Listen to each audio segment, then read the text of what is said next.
You are looking at a Miele Classic C1 Olympus. I know, Miele. I looked into it. That's how you pronounce it. It's a bit strange. I have had this vacuum cleaner since 2015, and since then it has been superseded by the Classic C1 Pure Suction.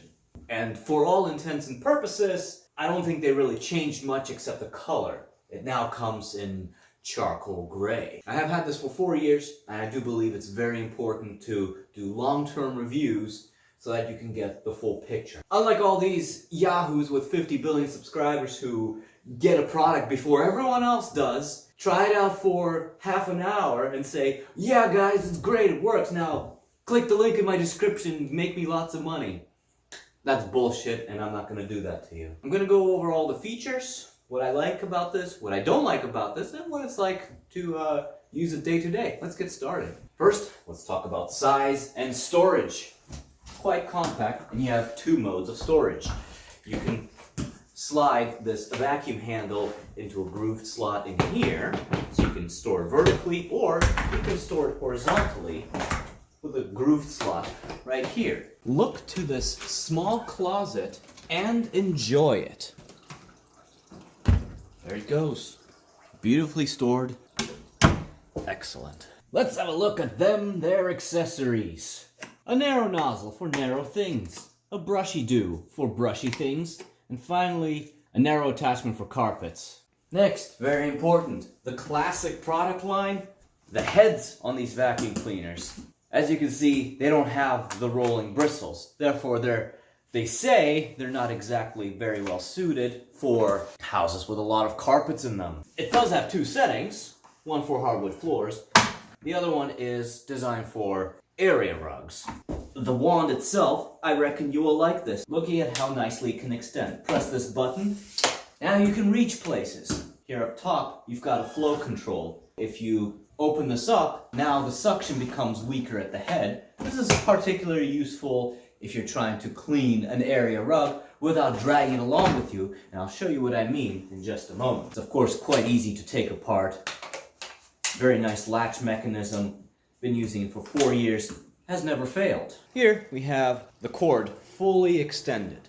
And it's about the length of my hallway, or about 18 feet. The manual says you've got a cleaning radius of about 29.5 feet. I do find myself having to plug it into a new outlet quite often, so it's just something to think about. And does this work nicely after about 4 years? Oh yeah! Next up, let's talk about the dial. The dial basically controls the speed of the motor, and a picture tells you which setting is best suited for what. If you want more quiet operation, you might want to turn it down to minimum, or if you want to clean your ear, somewhat quieter, at least they claim it's going to be quieter, set it on the setting. In my hand here I have a sound pressure meter, and I don't want to hear nothing about the decibel C weighting for any sound nerds out there. Either way, with this, we measure noise levels. And you can sort of see that my conversation voice is in about the upper 70s range. Let's see how we fare once we turn this on. Here we are on full blast. And if you can hear me, if you can hear me over the vacuum cleaner, even on full blast, it's a good sound. So here we are at 87. Turn it down a notch to an area rug. The ear. Upholstery. And finally, the lowest setting for curtains. The vacuum is about as quiet as a regular conversation. Let's briefly dive into the internals.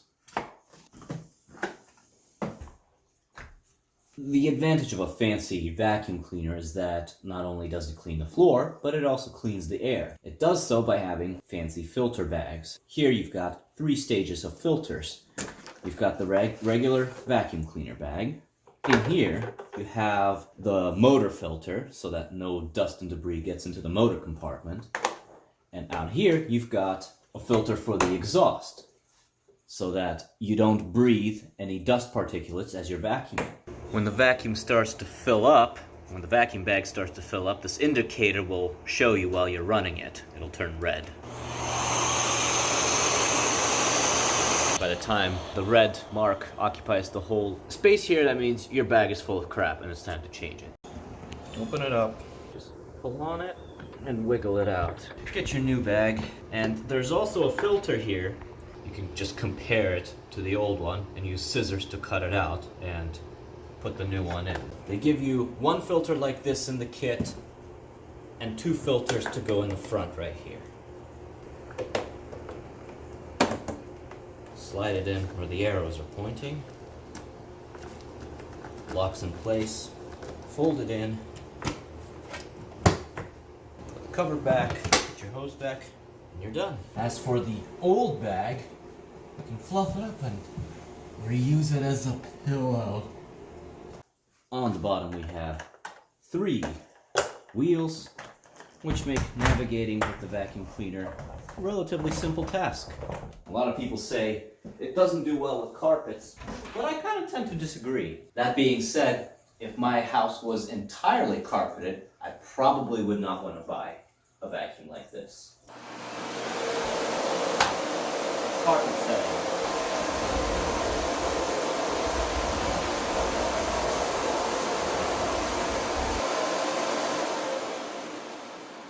That wasn't too bad.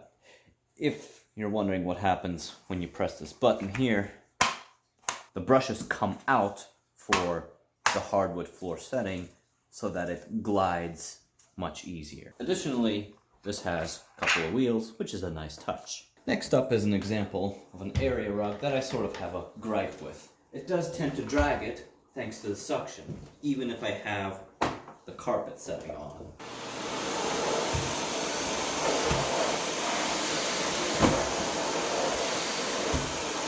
But we can remedy that condition with a couple of ways. We can reduce the suction power here at the motor, and we can open this up and the problem goes away.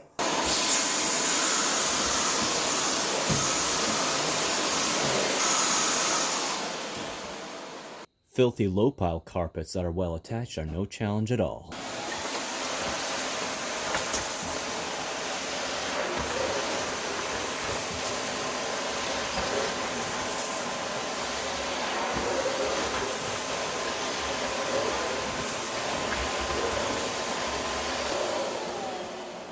And of course, hardwood, vinyl, hard surfaces is where it truly shines.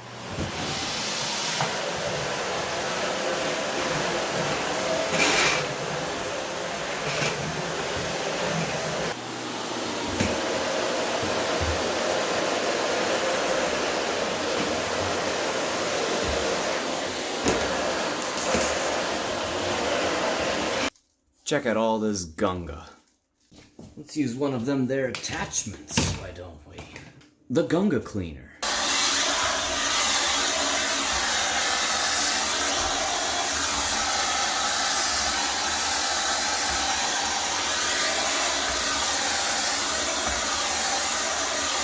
And so that's the Miele Classic C1. When I bought it, it was $329. Now you can get the latest and greatest pure suction for about $239. Almost a $100 difference. It makes me feel like a sucker. But hey, that's the price of progress, I suppose. Warranty-wise, Miele covers the motor for 7 years. That's a pretty strong warranty, and that's the #1 thing I'd personally be worried about. If you found this video helpful and want to help out my channel in a really big way, I have a link down below in the description. And using that link is the best way to send me a tip. And that's all I have for you today. Suck up that like button, vacuum up that subscribe button, and I'll see you next time. The Miele C1 Face Sucker.